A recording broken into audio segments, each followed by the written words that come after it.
This Meteor is quite possibly one of the oldest jets in the world still on a military register.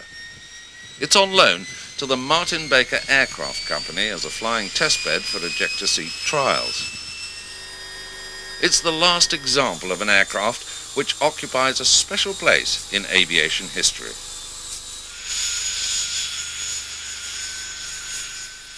The Meteor was the first jet aircraft flown by the Allies at the end of the Second World War, equipping the world's first operational jet squadron. After the war, the Meteor was responsible for converting a large number of air forces around the world to jet propulsion. It also gave millions of people their first view of a jet aeroplane and generally introduced this type of aircraft to the world.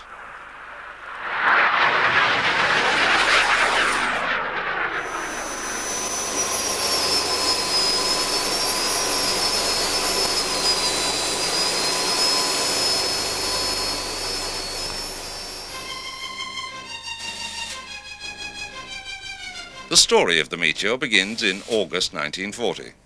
Britain is locked in a struggle for survival against Hitler's Luftwaffe. Day after day, swarms of bombers attack the south of England as a prelude to an all-out invasion. The pilots and ground crews of Britain's Royal Air Force Fighter Command are at full stretch to keep them at bay. Britain's future looks bleak. Into this scenario, George Carter, chief designer at the Gloster Aircraft Company, submits a design proposal to the Air Ministry. His proposal contains an outline for an operational jet fighter. It's a low-winged monoplane with 2 jet turbines mounted on the wings.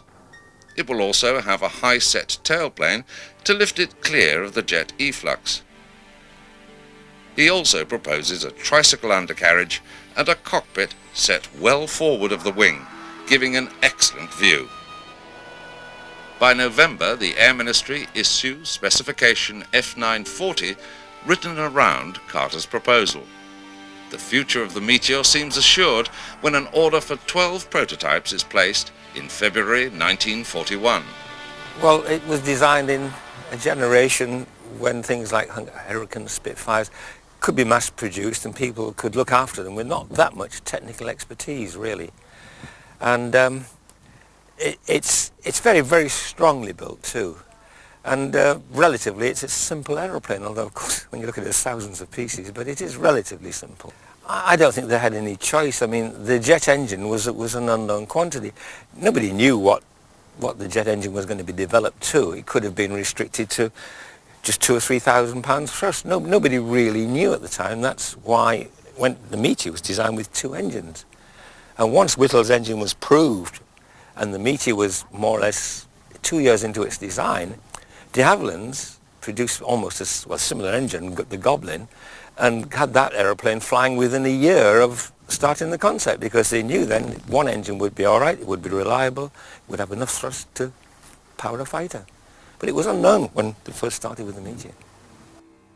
The reason why Gloster is able to make such a radical proposal is that since February 1940, Carter has been working with Frank Whittle, the father of jet propulsion, to design Britain's first jet aircraft, the E-2839. Although metal has yet to be cut, the 2 men get on well. Whittle, now with official support after years of indifference, has been perfecting his design for a revolutionary power plant since 1938. Following their first meeting in 1939, Whittle is sufficiently impressed with Carter and the design team at Gloster's that an official approach is made for Gloster to design an airframe to house the engines built by Whittle's company, Power Jets. Then on May the 15th, 1941, Britain's first jet, the E-2839, now christened the Pioneer, makes its maiden flight at RAF Cranwell, Lincolnshire, a suitably remote airfield ideal for such a secret project. Gloster test pilot Jerry Sayre is at the controls. The Pioneer is a very simple airframe, made as small and as light as possible, as the Power Jet's W1 engine is relatively low powered with 860 pounds of thrust available. The engine is a centrifugal compressor type in which the air is drawn into the engine, accelerated and compressed by a one-piece impeller. It's a very simple but strong engine. Although the 17-minute flight proves Whittle's theory, Carter decides that an operational fighter will need two engines if it's to have sufficient speed and reliability. Armament is initially specified as 6 cannons, although this is reduced to 4 mounted in the nose as a weight-saving measure, as Carter has reservations about how much power will be produced by the new engines. But engine development is not going well. It's decided to place the contract for the manufacture of production versions of Whittle's engine with a third party. Rolls-Royce has been following Whittle's progress with keen interest, but is fully committed to the more pressing need of providing enough Merlin engines that power the Spitfires and Hurricanes defending Britain. And so the contract is placed with the Rover Car Company.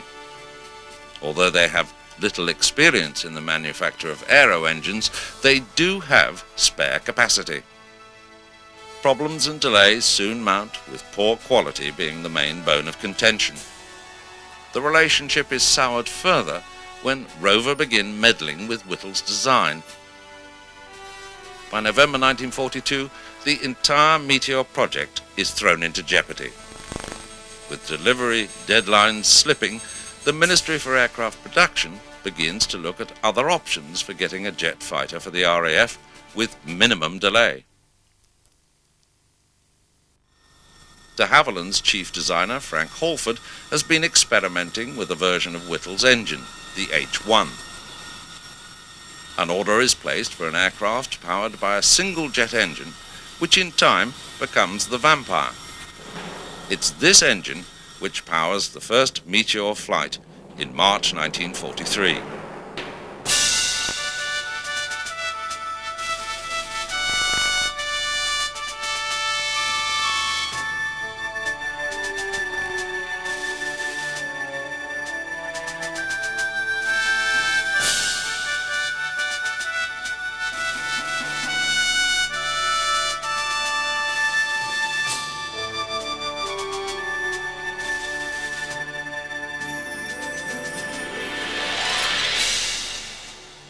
The first flight only lasts for 3.5 minutes, but it's enough to persuade the Ministry that the Meteor project should continue. The Meteor situation is salvaged when Rolls-Royce agree to exchange a couple of shadow factories manufacturing tanks for the jet engine project. The Rolls-Royce jet engine empire is born. Development of the Power Jet's engine, now christened the Welland, continues apace, and improvements appear immediately. By rotating the turbine blades 5 degrees, thrust is increased to over 1,700 pounds. It's these W2B designated versions that will eventually power the Meteor F1. A Wellington is used as a flying testbed. The top turret is removed and a huge jet pipe installed extending beyond the tail. In the meantime, Ministry officials struggle to find a suitable name for the RAF's new jet. Thunderbolt, Cyclone, Scourge, Terrifier are just some of the names put forward until Meteor is chosen. The first Meteor F1 is sent to Muroc, now Edwards Air Force Base in the United States. In exchange, the RAF receives America's first jet, the Bell X-59 Aerocomet, for evaluation. Details of the jet engine development by Frank Whittle had been passed on to the Americans as part of a routine exchange of technological progress intended to speed the end of the Second World War. Like the designers at Gloster, Bell realized that the available thrust from the jet might be limited, and so they opted for a twin-engine layout. The result was the XB-59 Aerocomet, which first flew at Muroc in October 1942. Although a batch of 13 pre-production aircraft are ordered for evaluation, the Aerocomet is found to be just not powerful enough and proves an indifferent gun platform. As a result, no further Aerocomets are built. By September 1943, de Havilland is also ready to begin test flying of its first single-engine jet, the Vampire. Powered by a single H-1 jet, now christened the Goblin, it's taken just 16 months from the beginning of detailed design to the first flight. However, the Vampire will not enter RAF operational service until 1946, as maximum effort is directed to getting the Meteor ready for operational service. By spring 1944, the Meteor is ready to enter operational service. Number 616 South Yorkshire Auxiliary Air Force Squadron is chosen to become the world's first fully operational jet squadron. We were a little bit amazed that that when they mentioned these jet fighters, we were not all that. I don't think we could say we were all that impressed. We just were thinking in terms of a new type of aircraft. But we didn't really, of course, bearing in mind that this was a new aircraft, we didn't know much about it either, really, apart from the fact that it had no propellers. And consequently, we just took it in our stride. I, of course, was in the second four to go to Farnborough, where these aircraft were at the time as experimental aircraft. I went on D-Day. So you can imagine in a way that I didn't really want to miss the D-Day excitement. However, once we started to fly them, bearing in mind for years you'd been behind a piston engine, to have this aircraft that had no props and no noise, and you sat in right out in front, it was rather eerie, and we, I think it goes for everybody, said, well, it seemed to be quite a pleasant way, more of a pleasure to fly rather than a fighting machine. The squadron begins training at the Royal Aircraft Establishment at Farnborough. There are no two-seat trainers available, and so for the new jet pilots, the Meteor is quite a revelation. I think so. It was quite a revelation because of all this silence and the fact that you've just bowled on down the runway and just pulled back and away it came. All the rattle and banging of a conventional aircraft was it was really quite not as nerve-wracking. The one big difference was that you hadn't any torque from the propellers to contend with. And so therefore you could throw your rudder away when you're taking off. And that was the first main thing. I think the stability in flight was another. It was a very stable aircraft, and it responded well, and it was quite responsive to all the controls, and you could do all the aerobatics in them. A little heavier than what the Spitfire was, but still quite manoeuvrable. You had to make quite certain on the final leg to land that you were going to come in, because once the power dropped off, you couldn't build it up again quick enough. Meanwhile, the tide of the war in Europe has turned in the Allies' favour. Day and night, British and American bombers pound Germany's industrial heartland. But US Air Force crews are coming under increasing attack by jet and rocket-powered aircraft that are so fast that the gunners cannot track them. The jets are Messerschmitt Me-262s and the rocket aircraft are Messerschmitt Me-163s. Like their British counterparts, the German engineers have faced similar technical problems in getting their first jet in the air. However, instead of pursuing one jet aircraft project, the Germans started 6. The Me-262, powered by twin Junkers-Jumo axial flow jets, is the most successful. Axial flow jets generate power, sucking and compressing air using rotating turbine blades.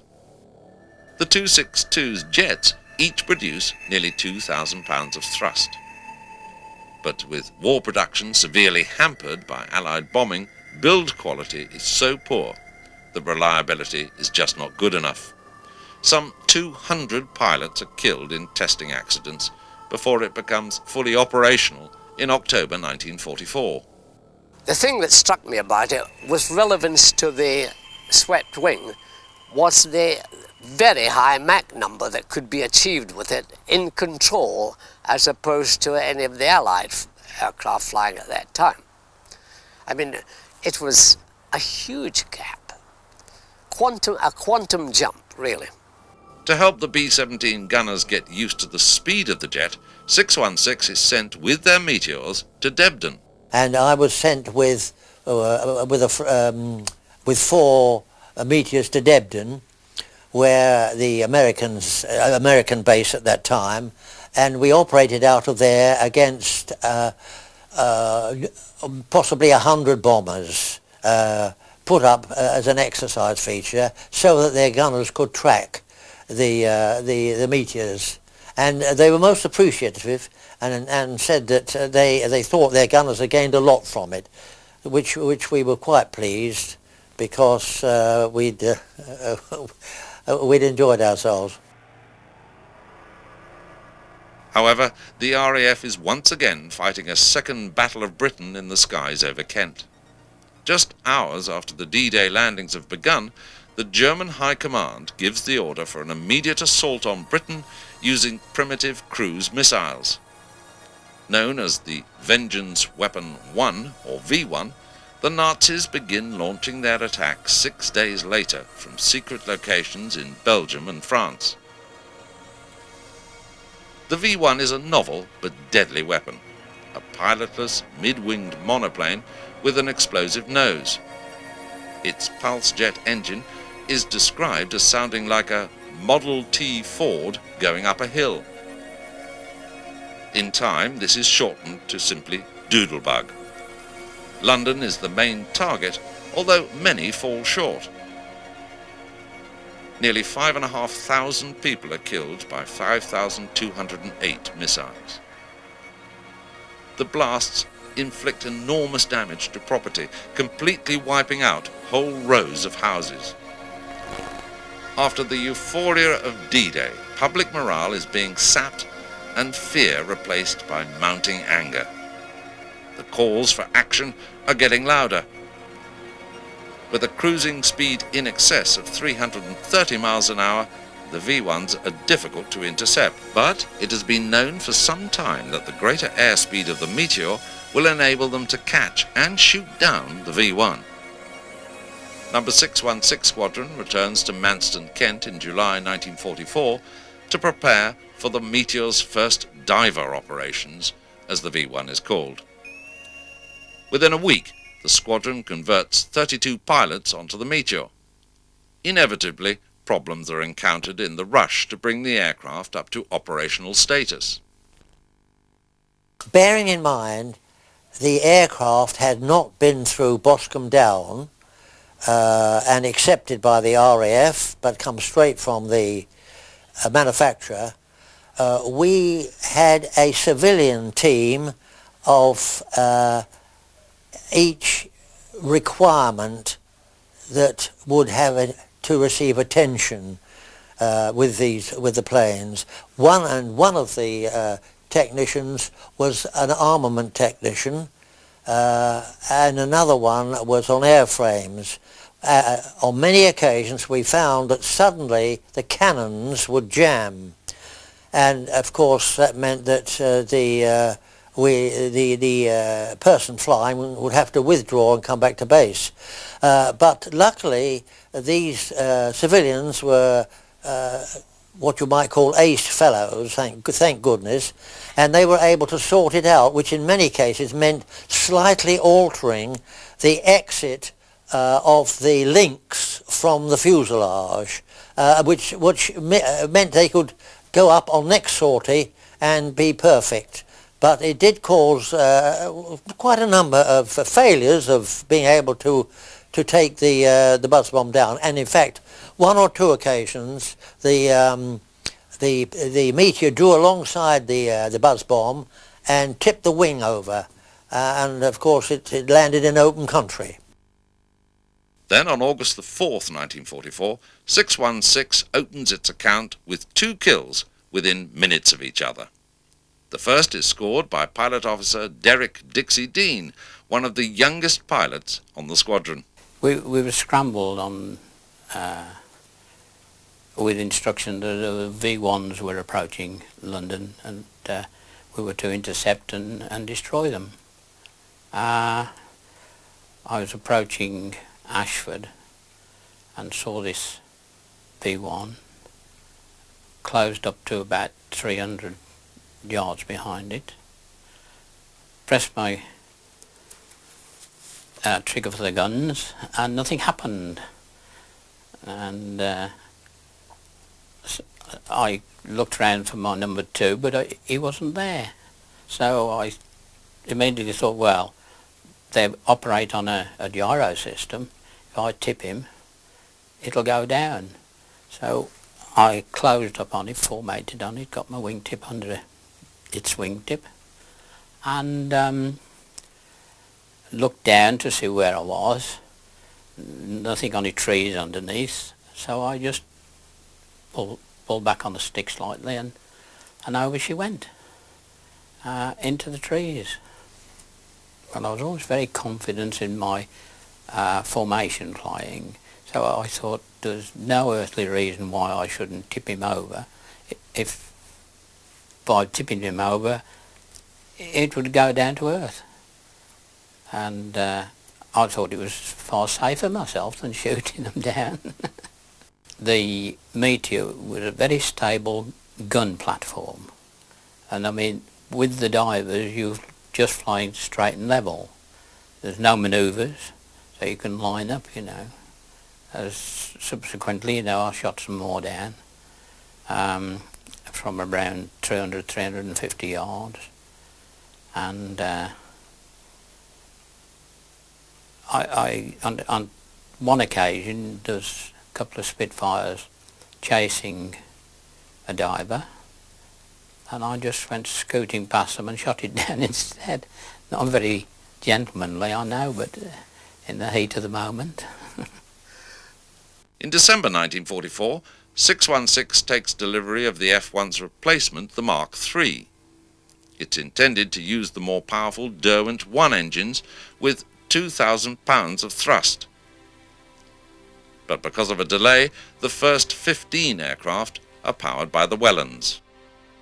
With the Allies advancing deeper into Europe, it's the turn of 616 to move first to Belgium, then to Holland. The squadron has been kept well away from the front-line action, not so much because of the secrecy surrounding the jet engines, but because of the alloys used in their construction. Well, it performed quite well, bearing in mind you could fly low with it, and of course the noise, the noise from the jets was not heard immediately, and we flew at just over treetops when we were operating in a particular area.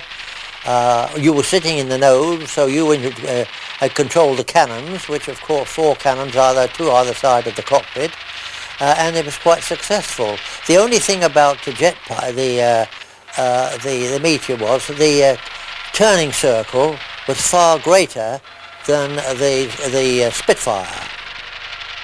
616 ends the war at Lübeck in Germany without having met the Me-262 in combat. Whether one was superior to the other, who can say? I wouldn't say the Meteor was quite in the same class in this sense. It had centrifugal flow engines as opposed to the axial flow of the 262. I think we were right to go at that stage in development of the jet engine to go for centrifugal flow, because this gave you tremendous reliability. But the Germans were in a desperate situation, and they took their chance and went for these axial flow ones, which were by no means as easy to handle as the Meteor's engines, but it gave them the superiority in speed. By mid-1945, jet engine technology is progressing rapidly. A new Mark IV version makes its debut in the summer. The Mark IV is a great success. Not only a 658 built for the RAF, but the aircraft wins many export orders, converting many air forces into the jet age. The Royal Netherlands Air Force becomes the largest operator of Meteors outside the RAF. The Meteor is a truly fast aircraft, now powered by the new Derwent 5 engines. The Derwent 5 is a completely new engine based on the Rolls-Royce Nene, which the company has been contracted to build in 1944. Although capable of producing 4,500 pounds of thrust, the Nene is too large to fit in the Meteor's engine nacelles. A scaled-down version is produced, which is renamed the Derwent 5. The Meteor 4 is twice as powerful as the Mark I and 75% more powerful than the Mark III. Such is the pace of development.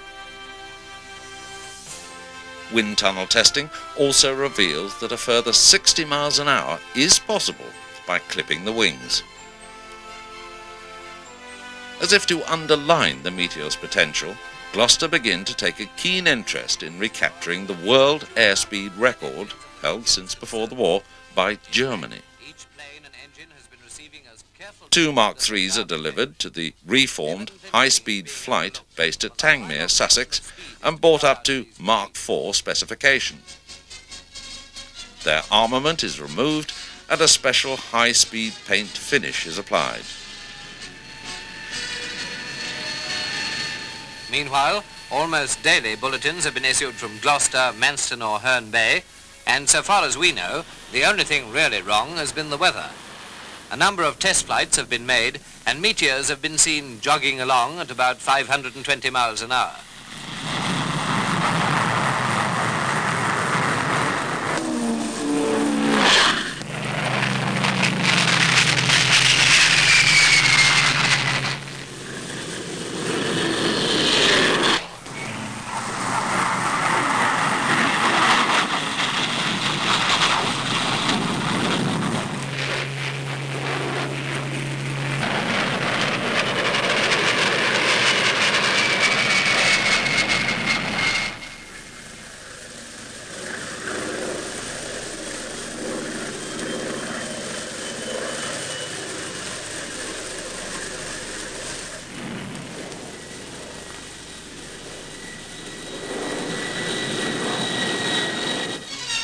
Britannia is one of the machines which may set up a new record. Although, not unnaturally, the experts can't commit themselves to a definite figure, speeds of well over 600 are anticipated by some when the attempts are made at Herne Bay. The course over the sea is close to that famous landmark, the twin towers of the early English 7th century church at Reculver. Now the most modern methods of precision timing have been set up there at the finishing post. The record runs will be timed by film. In fact, there'll be a photo finish. Already the timing camera and a still camera have been in action when preliminary runs have been made up and down the course.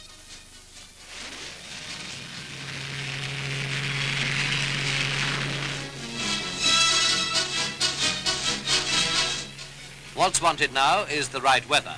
For obviously flights at unknown speeds, low over the sea, must have the best atmospheric conditions. Mr. Eric Greenwood on the left and Group Captain Wilson are the pilots out for the record.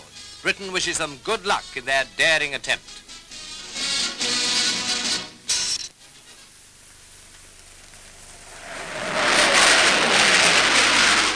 After much testing and tuning up, after long waiting for suitable weather, Gloster Meteor 4 and the darker-coloured Britannia were all ready to attack the world airspeed record.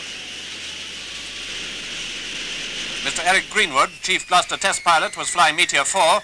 Both planes were to make 4 runs along the 3-kilometre course at about 200 feet.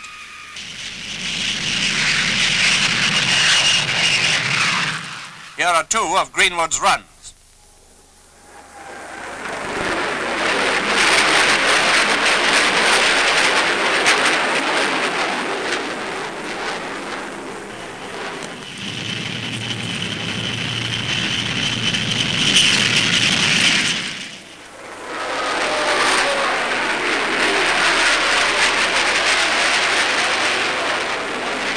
After scientific checking, his mean speed was given as 603 miles an hour. Landing at Manston, Greenwood was thought to have secured the world record. Everyone concerned was duly elated, including Margaret Woodfield, the WAF who's been acting as secretary and valet to the two pilots. Britannia was being flown by Group Captain Wilson, and as we know, his speed was finally given as the fastest yet. Incidentally, you may have noticed that planes are now approaching the speed of sound. You scarcely hear them until they're alongside.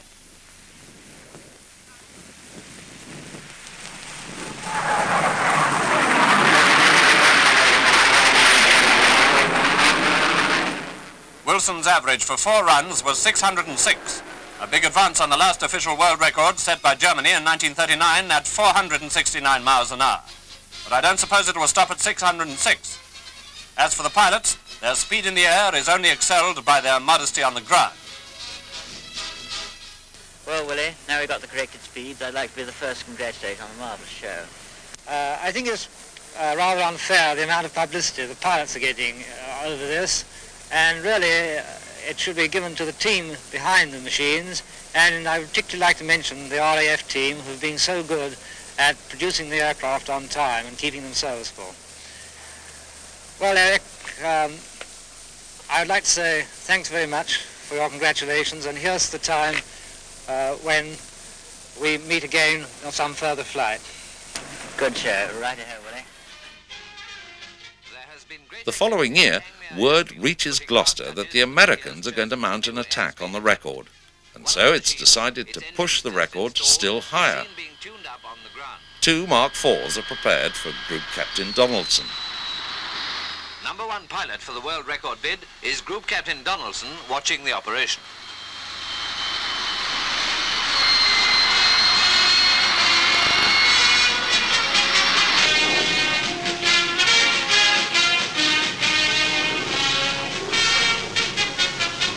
The south coast near Worthing had been chosen as the scene of the attempt, and special installations set up there included cameras for timing the various runs.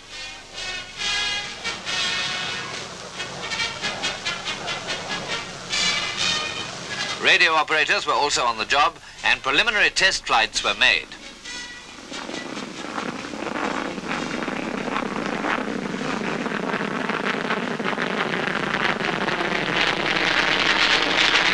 In spite of the weather not being suitable for an all-out attempt, Group Captain Donaldson flew the special Gloster jet plane at a true airspeed of 626 miles an hour, 20 miles an hour faster than the official world record established at Herne Bay last year.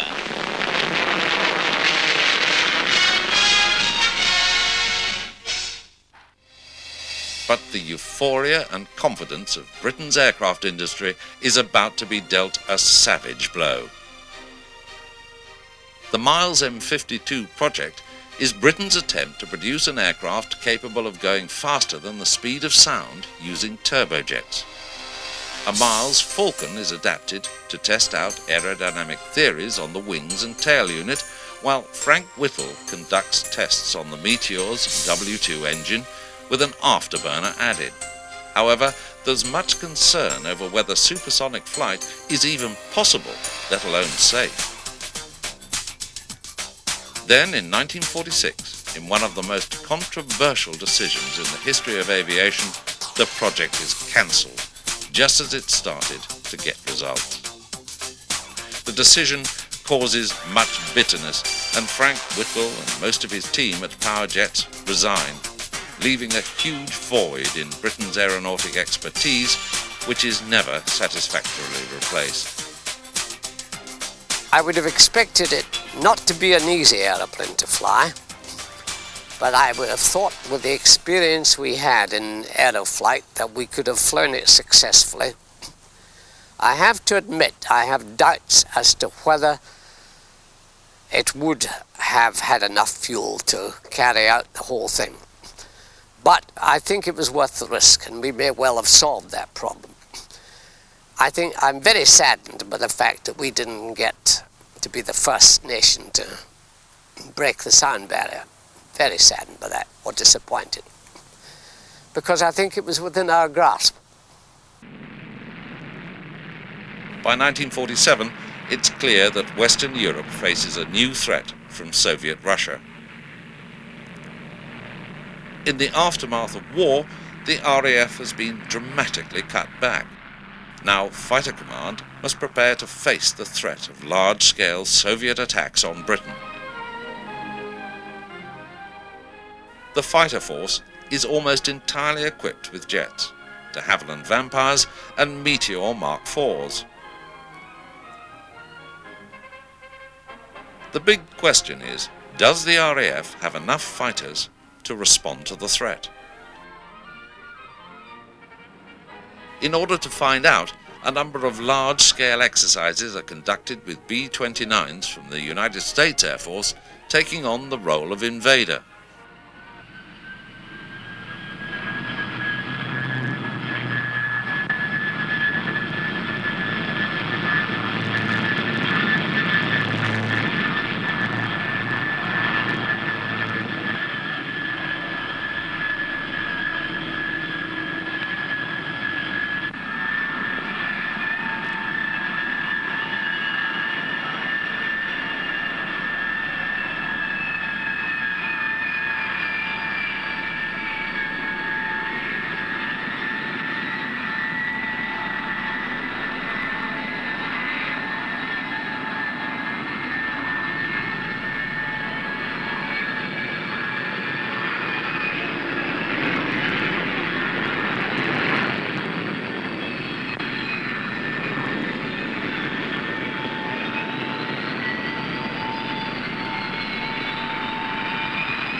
The Meteor 4 is fitted with two Derwent 5 gas turbine engines. The cockpit is pressurized and the aircraft has an operational ceiling of 40,000 feet. At normal takeoff weight, the aircraft has a wing loading of 42 pounds per square foot. At sea level, the Meteor 4 has a maximum speed of just over 500 knots, and at 40,000 feet, 450 knots. With a 180-gallon long-range drop tank fitted, the maximum speed at 40,000 feet is 440 knots. But at a low level, the aircraft has a limitation of 430 knots. The Meteor is equipped with four 20mm guns capable of firing 620 rounds per minute each, and with ammunition for approximately 15 seconds fire. A gyro gun sight is fitted.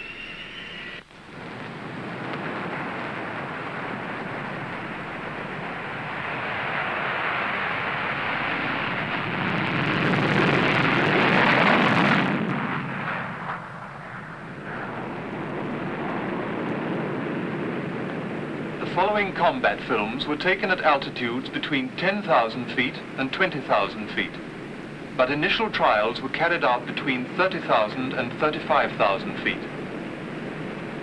It will therefore be appreciated that during the high quarter attacks, greater angles off within range can be obtained at these lower altitudes. In formation head-on attacks, when the B-29s are flying on a broad front, the fighters should turn in line astern, and on the run-in form into loose echelon, port or starboard. However, the idea that interceptors will knock down bombers with machine guns and cannon fire is soon replaced by the realization that a single knockout punch using a guided missile will be more effective. Flying on a narrow front, the fighters turn in line astern. It's called the Fire Flash, this air-to-air guided missile made by Fairey's for the RAF. First pictures to be released show it being carried by a Meteor Jet fighter. The firing range control room plots the movement of all aircraft on the operation and also gives the word to fire. The target plane, a Firefly, takes off unmanned but radio controlled. Piloted from the ground, the doomed aircraft flies to its position for the test demonstration. Now the Meteor sets out to hunt down its quarry. From down below comes the count 4, 3, 2, 1, now. Fireflash, streaking off at supersonic speed, seems to take an erratic course, but there's nothing erratic about it really, for it seeks out its target with deadly accuracy. It's proximity fused and explodes in lethal range. Here's another record of a kill.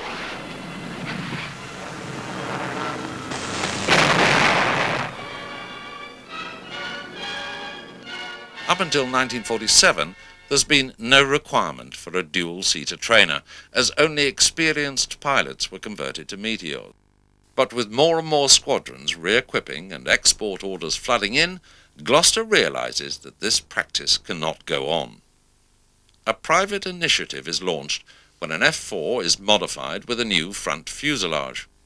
It's powered by the Derwent 5, although later it will use the more powerful Derwent 8.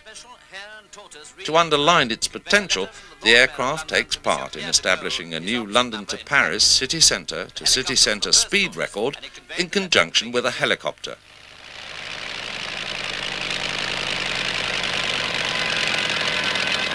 There, a Meteor 7, piloted by the record breaker Squadron Leader Waterton, was waiting. The transfer was quickly carried out, and the jet-propelled Hare got going. The idea was to get the letter from the one capital to the other in an hour.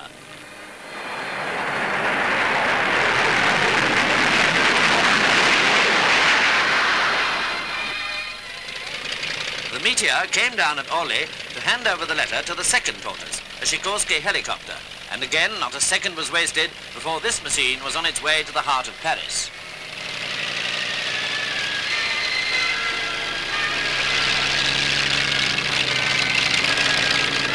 It landed on the Esplanade des Invalides, where quite a lot of people collected to see the end of the experiment. Monsieur Pierre de Gaulle was absent from France, so the letter was delivered to his deputy 47 minutes after it had left St. Paul's. As the British representative said, I feel that what has now been done as a rather special, on a rather special occasion, will very soon be something which we can all look forward to doing as an ordinary thing. The next model is destined to be the one produced in greater numbers than any other.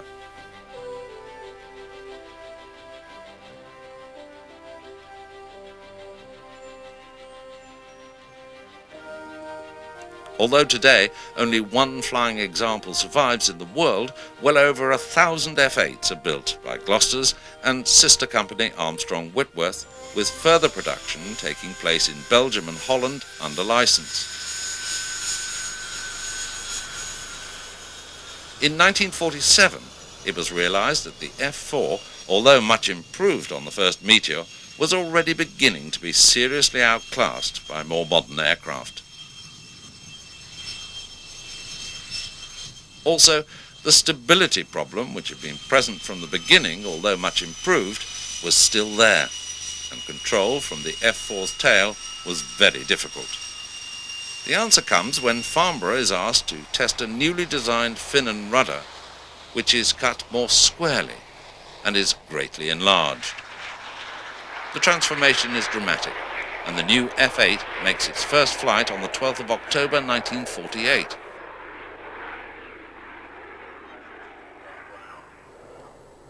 In September 1949, the first of 32 RAF squadrons received their first production aircraft. The F-8 is also the first RAF fighter equipped with an ejector seat.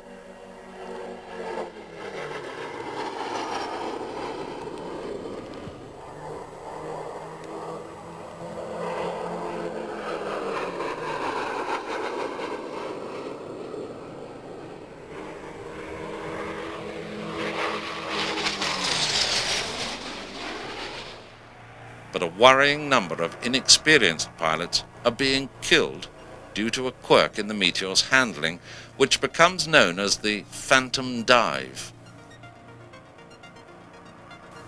Yeah, when I was a relatively junior instructor on Meteors, it became rather worrying when we had two or three accidents in which the aeroplane was just sank to the ground for no reason, and the crew were found killed. They were killed during the accident, so they couldn't tell us what had happened.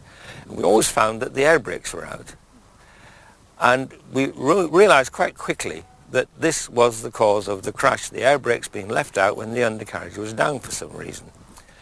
And of course, with a bit of research and checking, it was soon pretty obvious that a Meteor, which has got a very short stubby wing, and the 7 in particular, the 2-seat trainer, which has a very big glasshouse, bigger than that, great big glasshouse sticking up.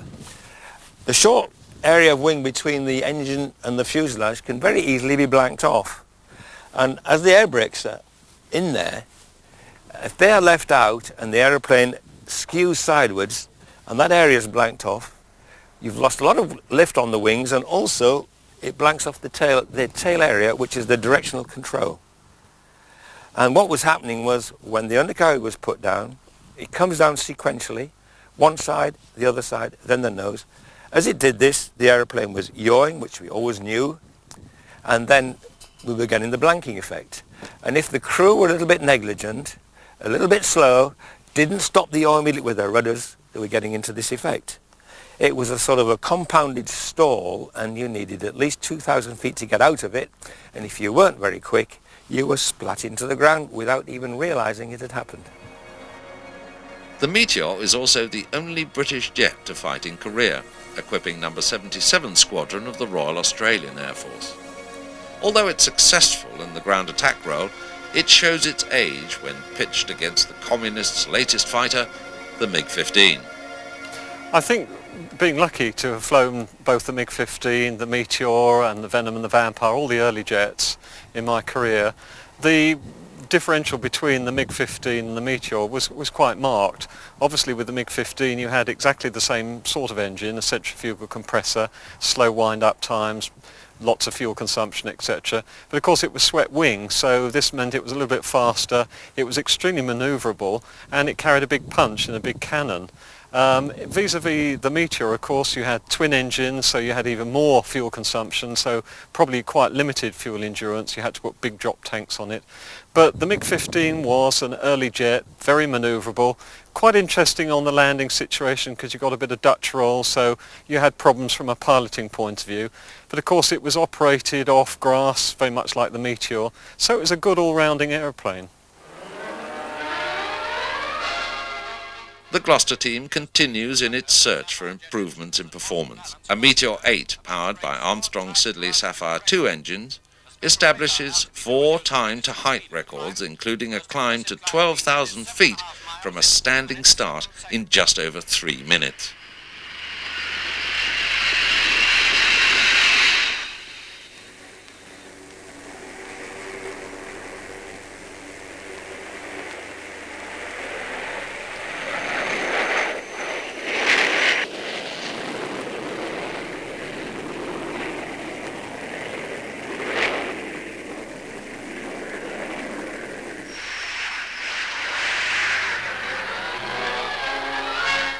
Special Meteor was piloted during this brilliant achievement by Flight Lieutenant Prickett. It was a very pleasant flight. Everything went very well. I think the time to 40,000 feet was something less than 3 minutes 15 seconds. I'm very pleased to have been able to have a crack at this record. At the 1950 Farnborough Air Show, Gloster unveiled a new ground attack version called GAF, or the Reaper.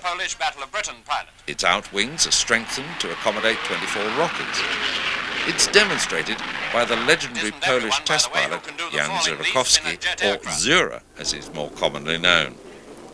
He demonstrates a falling leaf manoeuvre thought impossible in a jet by closing one engine while pulling full power on the other.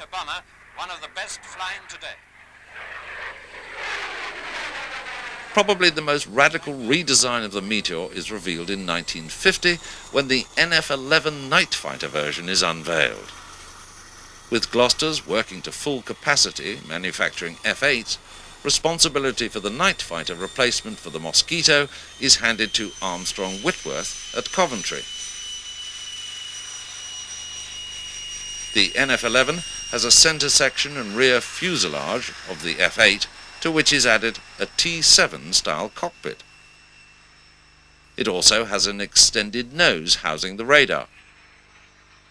Because of the size of the unit, the 4 20mm cannons are moved from the nose to the wings. The NF-11 is powered by twin Derwent 8s, uprated to produce 3,700 pounds of thrust.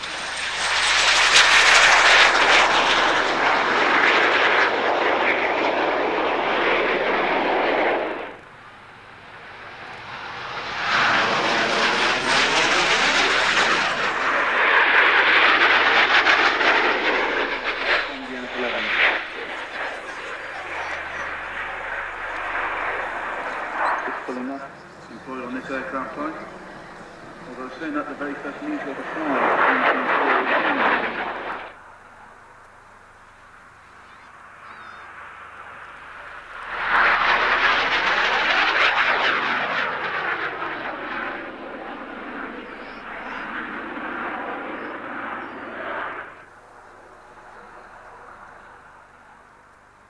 As a frontline operational fighter, the Meteor's days are numbered.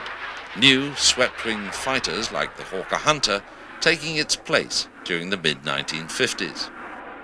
I think the second generation really relies upon the engine. As soon as we went from the centrifugal turbojet to the axial flow turbojet, then there was a marked difference in performance, in fuel consumption, and of course the design meant that you could make much slimmer aeroplanes. They didn't need to be so wide, and of course you then move into the realms of the Hunter, which is really when there was a quantum leap in performance. But the Meteor continues to play a significant role in testing technologies vital to jet flight. A continuing disadvantage of the early jets is the lack of endurance due to the thirst of the jet engines. External drop tanks offer a limited solution, but the real step forward comes with the perfecting of in-flight refueling. In order to prove the technology, an attempt at a new endurance record was mounted in August 1949.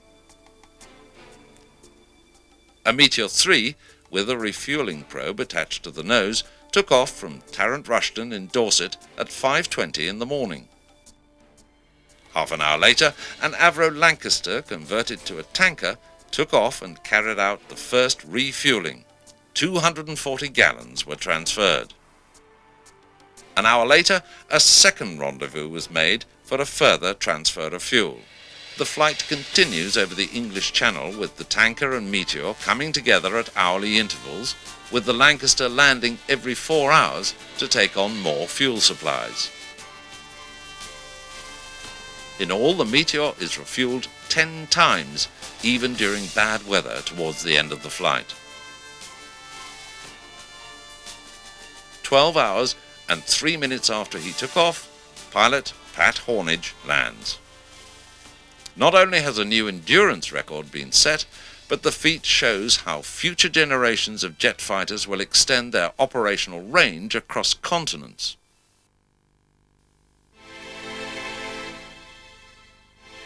Another major contribution made by the Meteor is in the field of pilot ejection.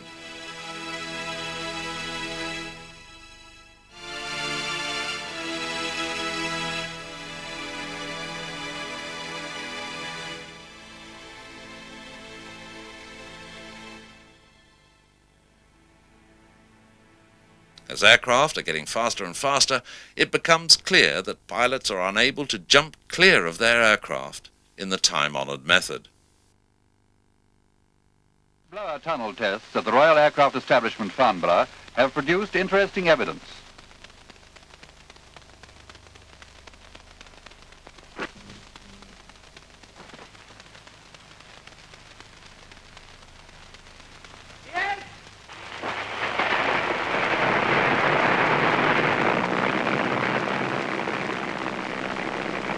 Even at the relatively slow speed of 150 miles an hour, a pilot finds it difficult to move his head back to the normal position once it has been turned.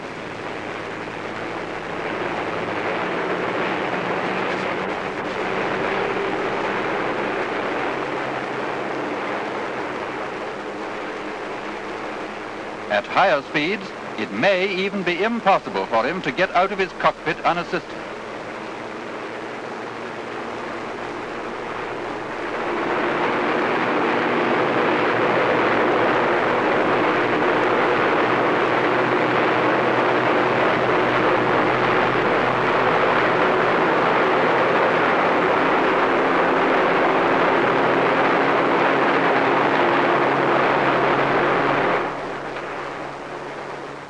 As more and more jet aircraft capable of speeds of over 500 miles an hour come into service, the problem of saving the pilot in the event of mishap becomes increasingly difficult. But scientists have accepted the challenge. Injections have been carried out on test rigs of this type. Tests are carried out using seats with rockets attached, which are intended to fire the pilot clear of the stricken aircraft. The idea is simple, but extremely effective.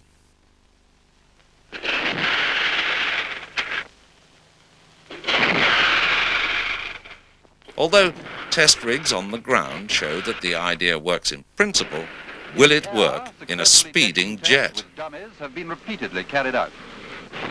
Dummies are fired out of the rear section of the Meteor T-7 to test the concept. It works. For final ground instruction in the Royal Air Force, it has been decided The technology to adopt is as further standard tested this on the test ground rig, in order to complete with perfect a dummy system that enables a fully equipped pilot with all the various cockpit connections, such as oxygen and radio, to eject safely.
With an aircraft out of control, G might have prevented the pilot pulling down the blind. Then, in July 1946, a Martin Baker experimental fitter, Bernard Lynch, makes the first ejection in Britain from a Meteor travelling at 320 miles an hour. And a further ejection seat has been fitted in the space behind him.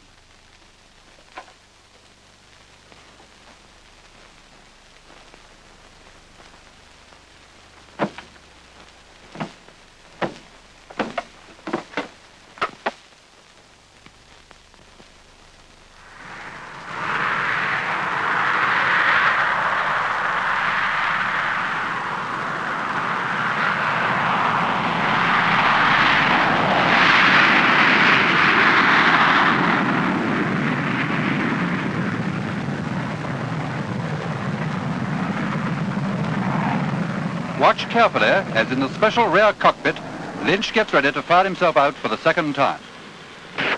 As the seat leaves the plane, the stabilizing drogue preventing the seat turning over in the air opens and then pulls out the seat parachute. Normally, only the drogue is used. The parachute has been fitted solely to prevent damage to the seat during these tests. Now, in his own time, Lynch can free himself. Today, that work continues as each new aircraft design needs a different kind of seat.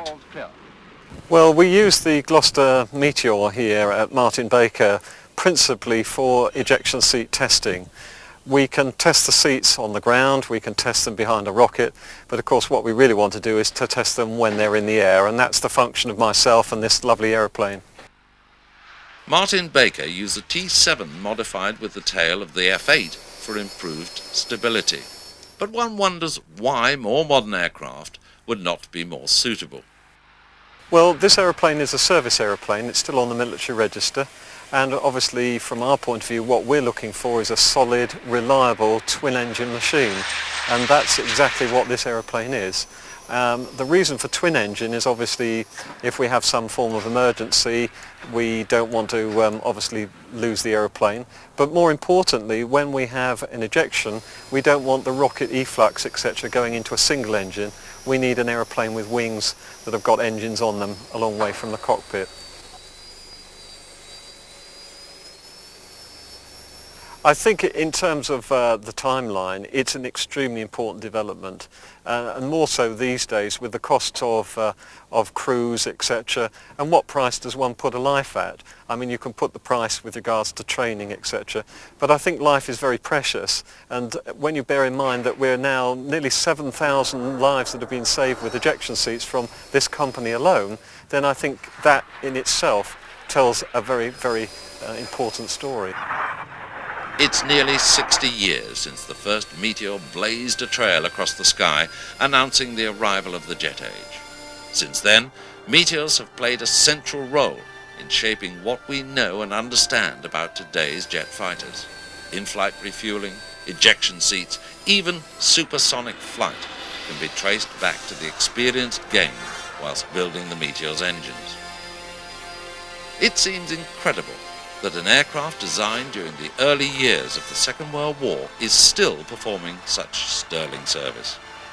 Indeed, with a second aircraft nearing its rebuild to airworthy condition in one of Martin Baker's hangars, the Meteor will continue its role well into the 21st century.